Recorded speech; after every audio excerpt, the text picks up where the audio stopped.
What's happening, everyone? Welcome back to another video. Today we're going to discuss my experience running the 2022 New York City Marathon.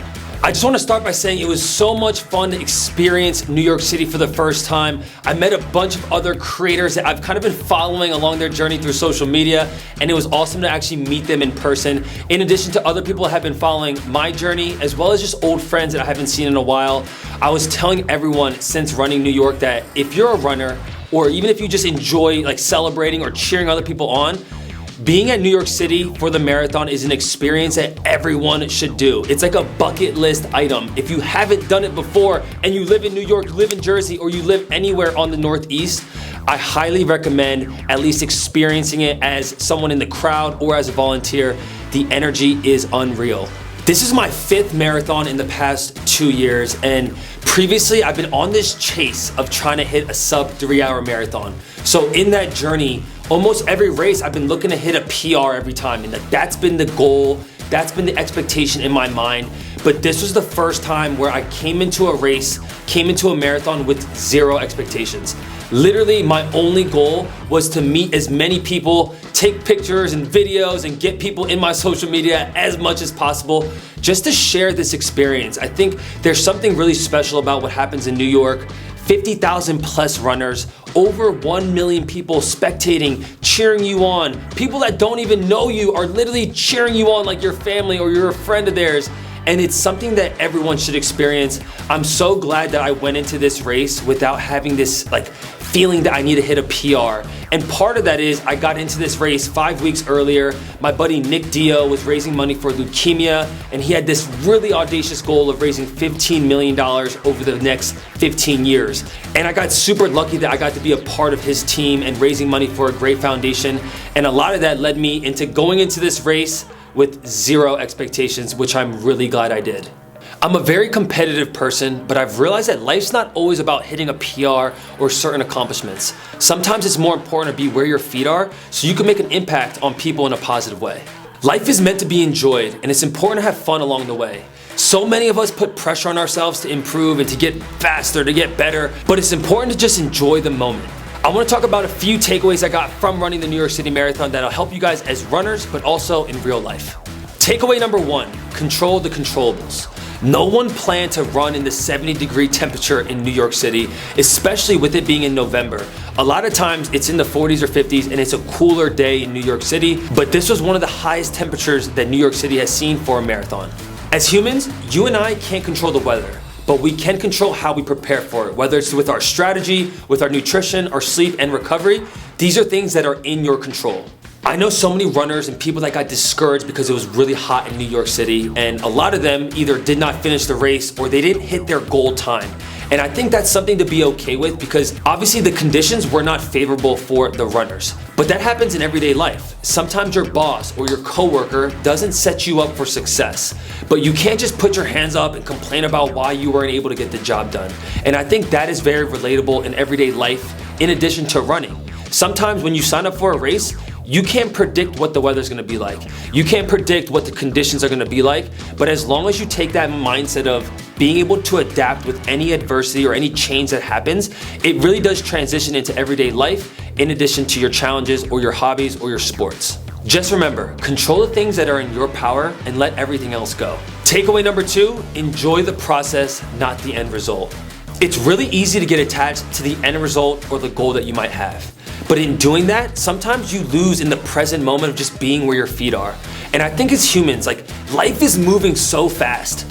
There's so many distractions in this world, whether it's coming from the internet, social, your job, your careers, whatever it is.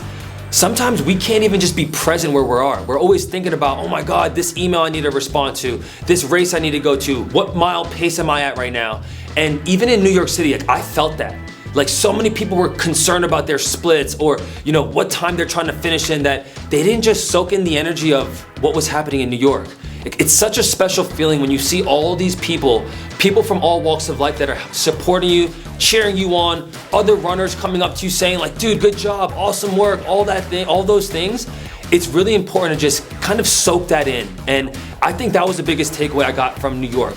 Just being in that moment, just existing how I was in that race, every single mile split, the interactions I got with humans, like you just never know what that could do for someone else. So I think for anyone watching this, like if you guys are preparing for a race and it's your goal race, or maybe you're just doing it for fun, just soak in the energy of the race, the people around you, and in the present moment that you're at, and just watch what happens.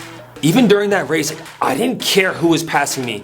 I didn't care what mile splits I was at. Like, I was literally just holding up both cameras, and like I would see people and I would just be like, yo, I'm gonna stop, I'm gonna pause. Let me just soak this in right now. And I think for anyone watching this, if you can do that at scale in your life, in running, in any opportunity, like really be where you are. It's so easy to look in the past. It's so easy to look forward to the future, but most people don't embrace where they're currently at, and that's my challenge for you. Takeaway number 3. Positive energy is contagious. Most people won't remember your name, what you do, how they met you, but they'll remember how you make them feel. And I think this is something that is really controllable for every single human. If you are a positive human, being able to spread that to other people to impact their life in a positive way is a superpower. Being in New York City, you had so many people doing this for others. People cheering for racers and for runners that they don't even know, but they're cheering for them as if they are family or friends. And just that energy, that positive energy, if you have that, it's so important to be able to spread it to other people. You don't know how a positive interaction, even just a smile or positive feedback that you give to someone, how it can impact into their everyday life. And even for me, like as I was on this run, just seeing other people that were racing, people that were cancer survivors, people that were handicapped but still going through the race. And those people are really the inspiration. And sharing that with them, it makes it so much more enjoyable when you're at a race like this. People are coming up to me like, Matt, you're an inspiration. Thank you for your content, all those things. But really for me, it's all those other people that are still moving their body, even though they might not be fully healthy, still moving their body after dealing with adversity in their lives. And anytime that you can spread positivity, it's such a fulfilling feeling that no monetary value, no winning a race can exchange. That human interaction is what is fulfilling in most people's lives. As I was reading this book, Blue Zones, which talks about people that lived up to 100 years old, a big part of what got these people to live that long was that sense of community, was that sense of purpose. And how someone feels when they spread positive feedback or positivity in general is something that no drug, no monetary value can exchange. So if you have that as a human, if you are positive, it is almost your duty to share that shit with as many people as you can.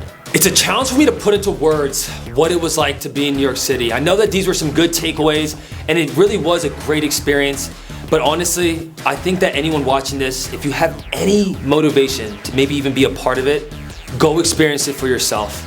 Next year, November of 2023, find a way to be a supporter, a runner, a volunteer at the New York City Marathon, and just go experience it. It's one of those bucket list items that I highly recommend everyone experience on their own.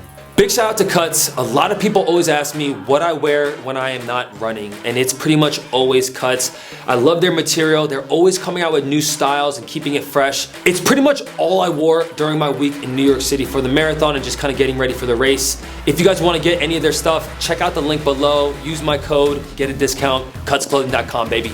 Let's go. Thank you all for tuning into this video. I hope you guys got some value out of it from my experience of running the 2022 New York City Marathon. If you guys did like the video, smash the like button. And if you aren't subscribed already, I don't know what you're waiting for. Subscribe to the channel, hit the bell icon so you get notified when we push out a new video. And drop in the comments below what you guys want to see next. We give a big shout out to anyone that gives a good rec, and if we actually take that recommendation and run with it. So drop it in the comments. Other than that, I'll see you guys all in the next one. Deuces. Peace. We're out. See you later.